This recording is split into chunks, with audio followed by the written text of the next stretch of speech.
Assalamualaikum warahmatullahi wabarakatuh. Hai guys, Mas Bro dan Mbak Sis Sobat DTK.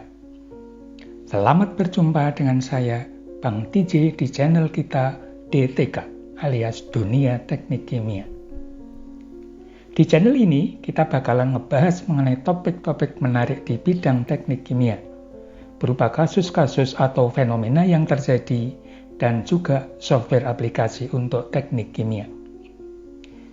Channel ini ditujukan khususnya untuk para mahasiswa dan praktisi bidang teknik kimia atau siapa saja yang tertarik dengan bidang teknik kimia. Kali ini kita akan membahas mengenai algoritma berhitung dari suatu alat perpindahan panas atau heat exchanger. Untuk menyingkat waktu, segera saja kita mulai. Let's go! Baik, minggu lalu kita sudah sampai di sini ya, bahwa kasus kita dalam hal ini adalah peristiwa perpindahan panas yang spesifiknya adalah proses pendinginan suatu hot stream akan digantikan oleh tabel ini, di mana dalam tabel ke arah baris mewakili persamaan yang ada 1, 2, dan seterusnya sampai 7. Kemudian ke arah kanan atau ke arah kolom menunjukkan variabel yang terlibat. Jadi untuk masing-masing persamaan akan melibatkan variabel tertentu. Variabelnya apa? Kita beri dengan tanda silang. Persamaan 2 ada T4 delta T, persamaan 3 ada W2, persamaan 4 ada W3 W4, dan seterusnya sampai semua persamaan. Nah, ini adalah tabel persiapan kita yang kita sebut sebagai structural array. Nah, kemudian bagaimana cara kita mencari algoritma yang paling efisien dan paling bagus akan kita bahas di slide berikutnya. Nah, langkah-langkahnya bisa kita tuliskan dalam prosedur di sini. Yang pertama, kita akan memilih manakah kolom yang hanya memuat satu tanda silang. Kalau ada, kita pilih suatu kolom yang hanya memuat tanda silang itu hanya satu kali atau satu buah. Nah, kalau ada, kemudian kolom tersebut kita coret. Demikian juga baris yang sesuai. Pada kolom yang tercoret, itu kita beri nomor pencoretan. Jadi, yang kita coret pertama kali, kita beri nomor 1. Kemudian, pada baris yang tercoret, yang sesuai dengan tanda silang tadi, kita tuliskan nama variabel yang memuat persamaan yang dicoret. Maknanya adalah bahwa nanti variabel tersebut akan dihitung dari persamaan yang kita coret. Kemudian kita ulangi langkah 1.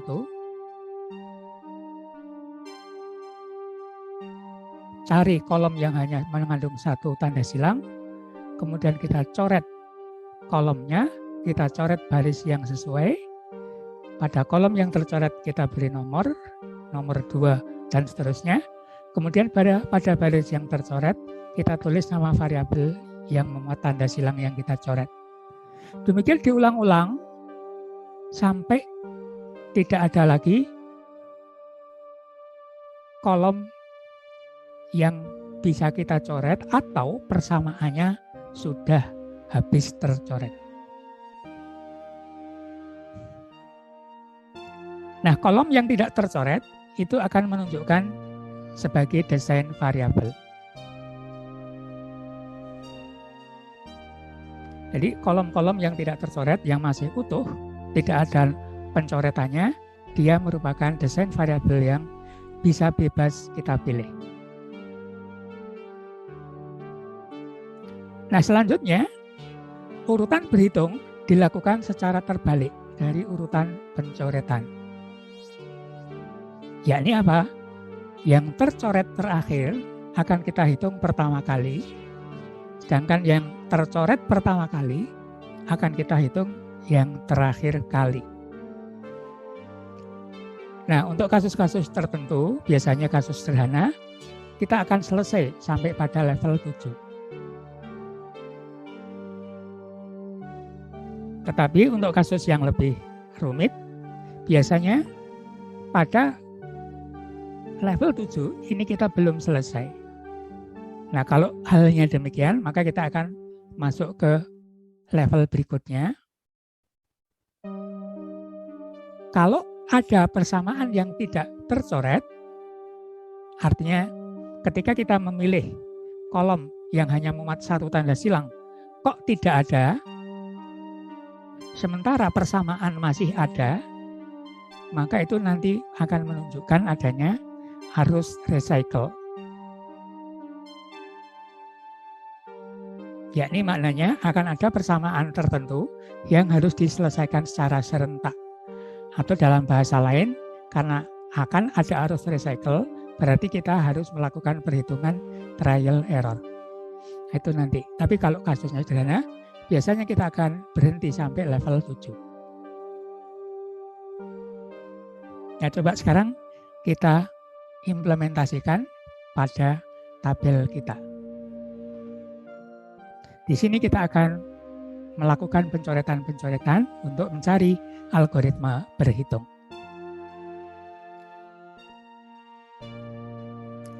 Nah, ini kolom kita. Coba sekarang kita amati, manakah kolom yang hanya memuat satu silang? Q memuat 3, A memuat 1, U memuat 2, W2 2, W3 3, W4 2, T4 3, delta T 2. Jadi hanya ada satu peluang kita melakukan atau memilih pencoretan, yakni kolom A. Maka kolom A kita coret. Pertama kali, persamaannya mana? Yang ada X, persamaan 1. Jadi persamaan 1 kita coret. Dan kita tuliskan nama variabelnya adalah A. Berikutnya kita cari lagi, mana yang memuat hanya satu tanda silang. Q sekarang memuat 2, U memuat 1, W2 2, W3 3, W4 2, T4 3, delta T 1. Nah, sekarang kita punya dua pilihan yang mungkin, yakni boleh mencoret U, boleh mencoret delta T. Bebas.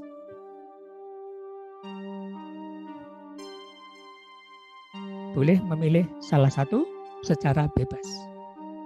Nah, sekarang akan kita pilih, kita akan mencoret kolom U. Kita coret dengan urutan nomor 2. Persamaannya mana? Yang memuat X, persamaan 7. Kita coret persamaan 7 dan kita tulis variabelnya adalah U. Kita cek lagi mana yang memuat 1.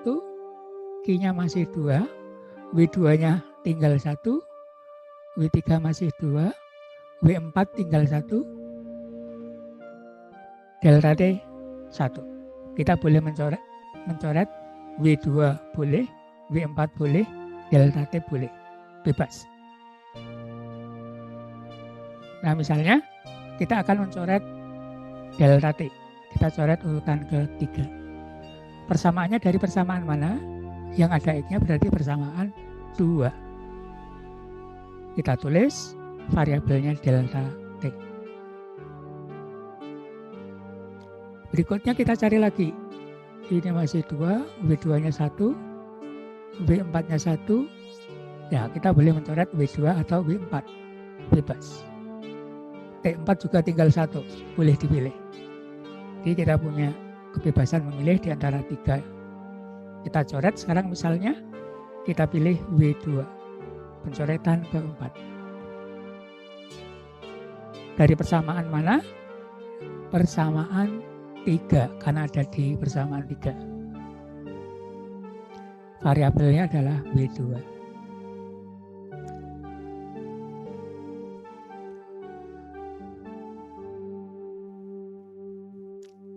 Berikutnya,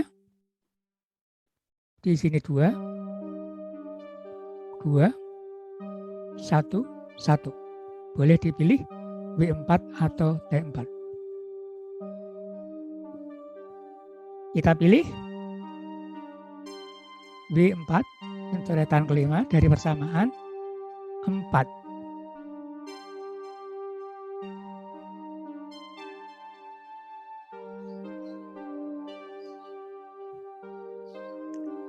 Sekarang mana lagi?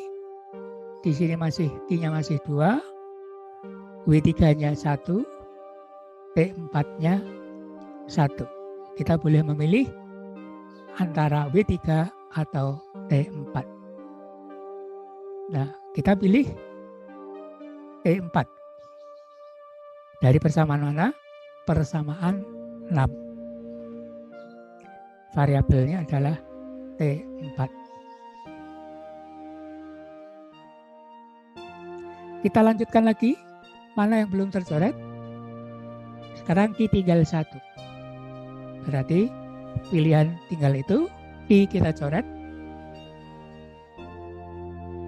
dari persamaan 5. Variabelnya adalah Q.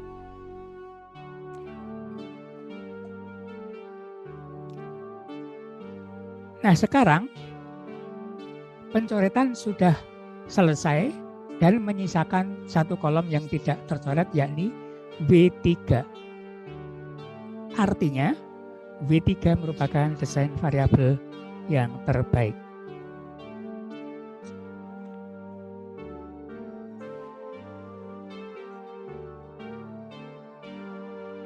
Nah, jadi sekarang kita sudah memperoleh desain variabel yang terbaik untuk sistem kita, yakni W3, yaitu kecepatan fluida pendingin masuk.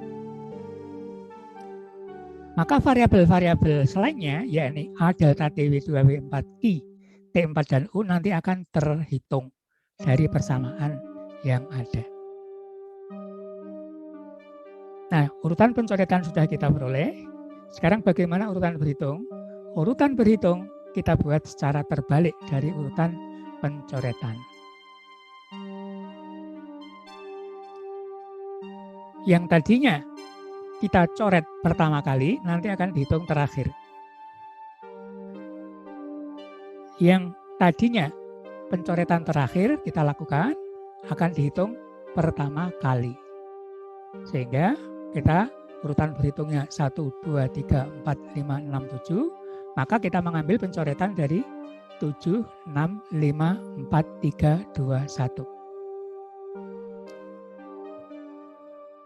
Nah, tadi misalnya kita lihat pencoretan ke-7. Pencoretan ke-7 itu apa? Pencoretan ke-7 ini untuk menghitung Q.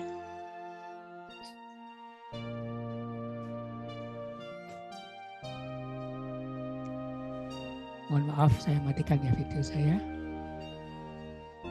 Urutan terakhir untuk pencoretan ke-7 itu untuk menghitung Q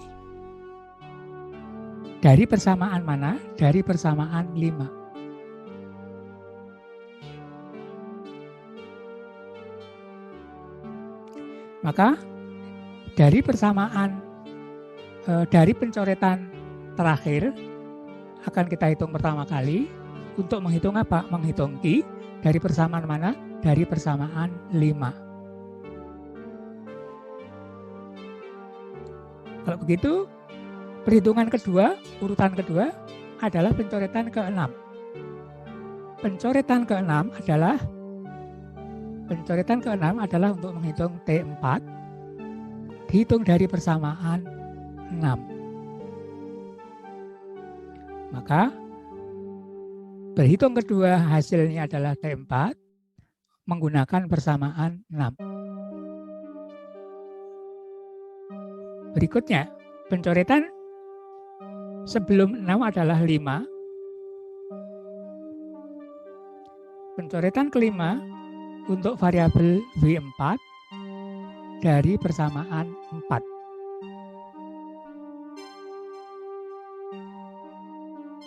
Jadi, perhitungan berikutnya atau yang ketiga akan menghitung W4 dari persamaan 4. Berikutnya,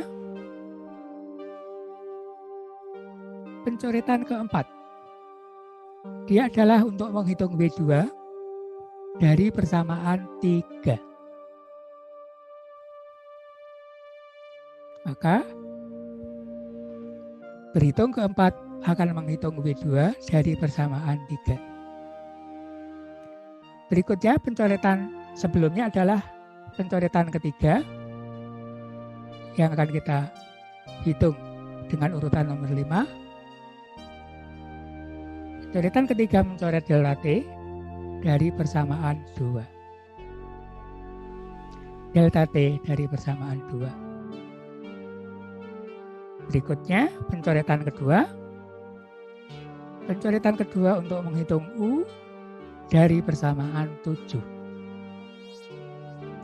Kita hitung U dari persamaan 7. Dan yang terakhir, pencoretan pertama yakni untuk menghitung A dari persamaan 1. Untuk menghitung A dari persamaan 1. Nah, jadi ini urutan berhitungnya.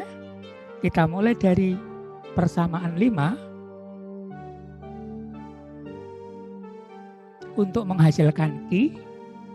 Berikutnya persamaan 6 untuk menghasilkan T4. Berikutnya persamaan 4 menghasilkan W4. Berikutnya persamaan 3 menghasilkan W2. Berikutnya persamaan 2 menghasilkan delta T. Persamaan 7 menghasilkan U. Dan yang terakhir persamaan 1 menghasilkan A. Nah, ini urutan berhitungnya.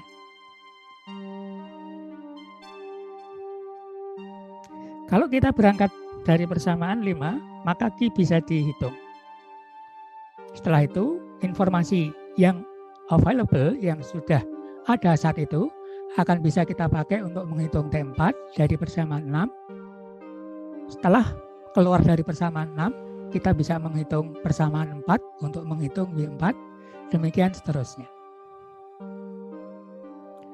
Nah, kalau kita lihat aliran informasi selengkapnya,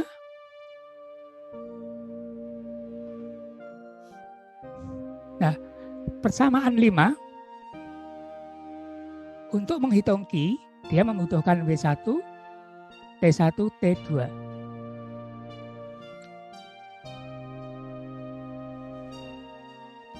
Ini untuk informasi utama kita. Persamaan 5 membutuhkan W1, T1, T2. Dan T2 dibutuhkan di mana saja? Di persamaan 5 ada T2, persamaan 2, dan juga persamaan 7. Dia ada T, suhu terlibat di sini. Kemudian W1 dibutuhkan oleh persamaan 5, di sini ada W1. Dan juga dia dibutuhkan oleh persamaan yang lain. Misalnya persamaan 3, maka dia ketiga. Kemudian persamaan W1 diperlukan persamaan 5, persamaan 3, dan persamaan 7. Nah, di sini ada W1. Itu W1-nya. Nilai-nilai ini, ingat, sudah tertentu. Berikutnya, T1 juga sudah tertentu nilainya, dibutuhkan di persamaan, T1 dibutuhkan di persamaan 5, di sini ada T1, kemudian T1 ada di persamaan 2, dan juga ada di persamaan 7. Di sini ada T1. Berikutnya tadi kita punya desain variabel W3. Nah, W3 dibutuhkan di mana? Kita lihat di sini di persamaan 6 dia dibutuhkan, maka kita kirim ke persamaan 6. Dia juga dibutuhkan di persamaan 4. Di sini ada W3. Dia juga dibutuhkan di persamaan 7. Di sini ada W3. Nah, inilah aliran informasi dari sistem perpindahan panas kita. Ada data-data yang nilainya tertentu, kemudian nanti variabel lainnya akan terhitung. Nah, ingat ini kita sudah memilih jenis HE yang tertentu ya. K-nya sudah tertentu. Kemudian coba di sini masih ada variabel yang belum saya tulis secara lengkap. Masih ada apa? Coba siapa yang ingin menebak?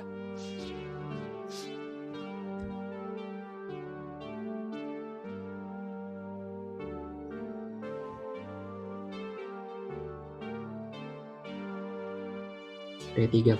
Ya, betul sekali. T3. T3 di sini belum saya tuliskan. Nah, jadi kalau diagramnya mau lengkap, semua harus dituliskan. Jadi ada T1, T2, T3, W1, W3, dan K. Total ada 6. Itulah desain variabel kita. K, W1, W3, T1, T2, T3. Nah, itu kalau mau lengkap itu ya, ada semua. Nah, kita sudah melihat bahwa aliran informasinya menghasilkan perhitungan yang straightforward. Perhitungannya itu langsung, hanya searah. Tidak ada trial error. Maka perhitungannya akan sangat efisien. Sangat pendek, sangat cepat. Nah, tapi untuk bisa memperoleh algoritma yang terbaik tadi, kita harus bekerja keras menyusun algoritmanya ya. Membangun tabel, memasukkan tanda silang, melakukan pencoretan, kemudian baru melakukan perhitungan. Variabel ini dihitung dari persamaan ini, dan seterusnya. Nah, sehingga persamaan yang kita peroleh dari chemical engineering tools itu tidak bisa langsung digunakan. Kita harus rubah secara eksplisit. Yakni apa? Bahwa persamaan 5 akan kita pakai untuk menghitung Q. Nah, kebetulan tepat. Q sama dengan. Berarti yang persamaan 5 tidak dirubah. Tapi bagaimana dengan persamaan yang lain? Persamaan 6 akan menghitung T4. Nah, padahal di sini Q sama dengan. Jadi, di sini harus diubah. Persamaan 6 harus diubah sebagai fungsi eksplisit untuk T4.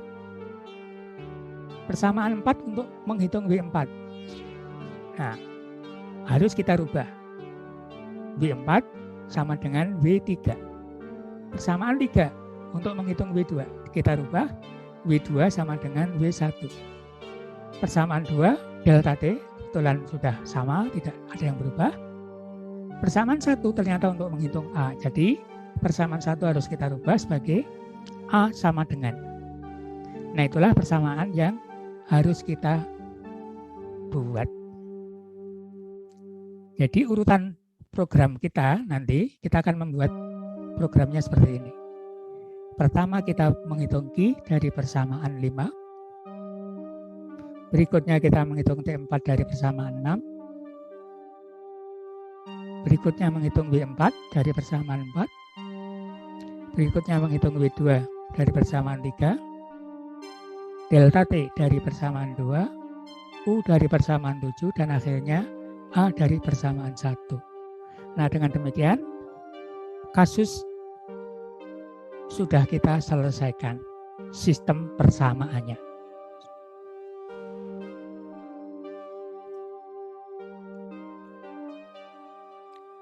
Nah, ini kasus yang terjadi. Nah, ini salah satu simulasi yang tadi menunjukkan bahwa kita punya desain variabel W3 yang bermakna W3-nya boleh kita rubah-rubah secara bebas.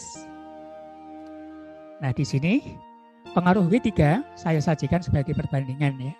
W3 dibagi W1 atau rasio antara fluida pendingin dengan fluida panasnya. Ini hasil hitungan area yang dibutuhkan. Kalau W3 per W1 semakin besar, artinya fluidnya semakin besar ya, fluida pendinginnya semakin besar, maka area yang dibutuhkan akan semakin kecil. Nah, tetapi biasanya ketika kita mendesain alat, kita bicaranya tentang cost. Nah, efeknya di mana? Kalau kita menggunakan kecepatan fluida yang semakin besar, itu biaya alatnya karena area atau A-nya makin kecil, maka capital cost-nya akan makin murah.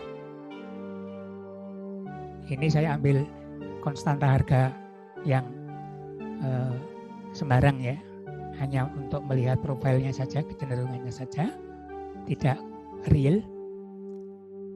Kemudian operating cost-nya itu akan naik. Karena apa? Semakin besar fluida pendingin berarti biaya pemompaan akan semakin mahal. Biaya power listriknya semakin mahal. Nah, biaya gabungannya, biaya totalnya, tentu kita gabung antara capital cost dan operating cost. Ini biasanya dihitung sebagai istilahnya total annualized cost ya. Dibuat anualisasi yang capital cost-nya. Nah, kita akan mempunyai bentuk seperti ini.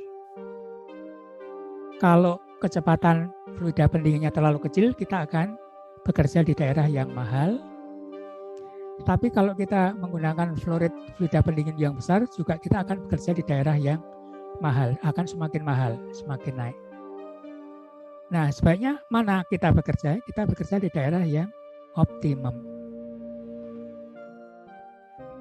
Nah, ini menunjukkan daerah yang relatif minimum dibandingkan daerah yang lain. Nah, disinilah mestinya kita menggunakan nilai kecepatan fluida pendingin. Nah, karena nanti kita ujung-ujungnya akan bicara optimasi, nah kita larinya akan ke misalnya ke biaya. Oke, ini implementasi dari apa? Dari penyelesaian sistem perpindahan panas kita.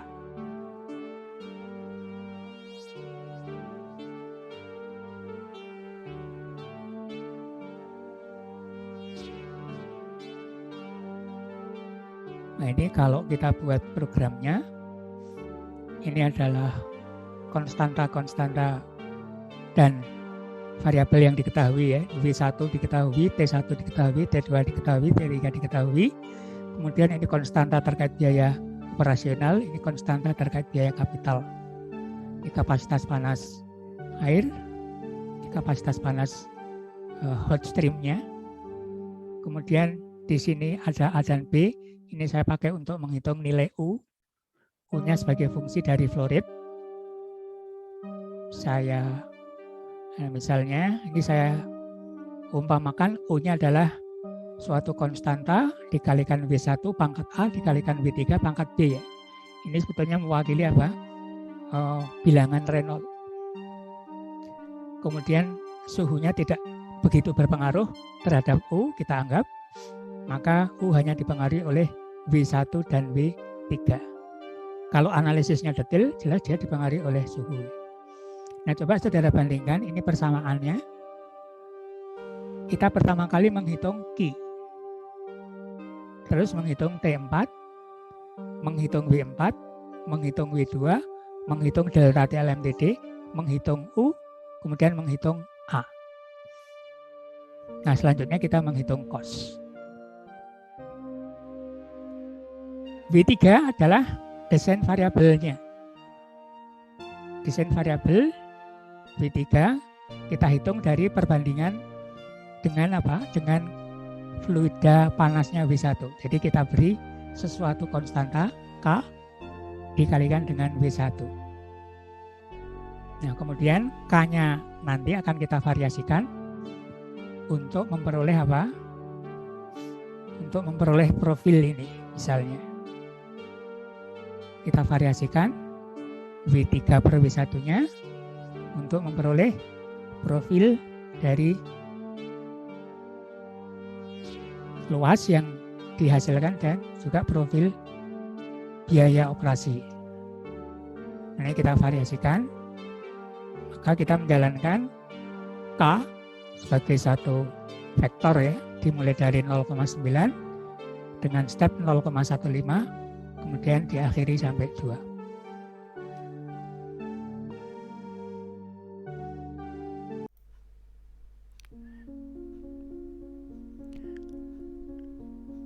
Demikian sahabat DTK untuk materi di video kali ini.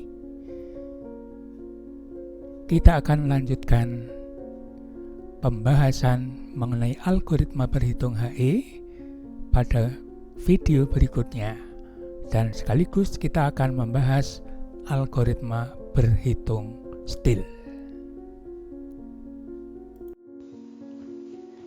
Oke Mas Bro dan Mbak Sis Sobat DTK, sampai di sini untuk video kali ini. Jika Sobat merasa video ini bermanfaat, silahkan di-like dan share kepada rekan dan koleganya agar kemanfaatannya lebih besar dan meluas. Dan agar tidak ketinggalan dengan video-video terbaru kami, jangan lupa dipencet tombol merah subscribe-nya. Insya Allah, Sobat juga akan memperoleh pahala jariah dari siapapun yang ikut mengambil manfaat dari channel ini. Dengan subscribe, Sobat DTK telah ikut membangun channel ini agar terus hadir membahas topik-topik menarik lainnya. Sampai ketemu lagi di video berikutnya. Salam hangat DTK, Bravo Techimer Indonesia.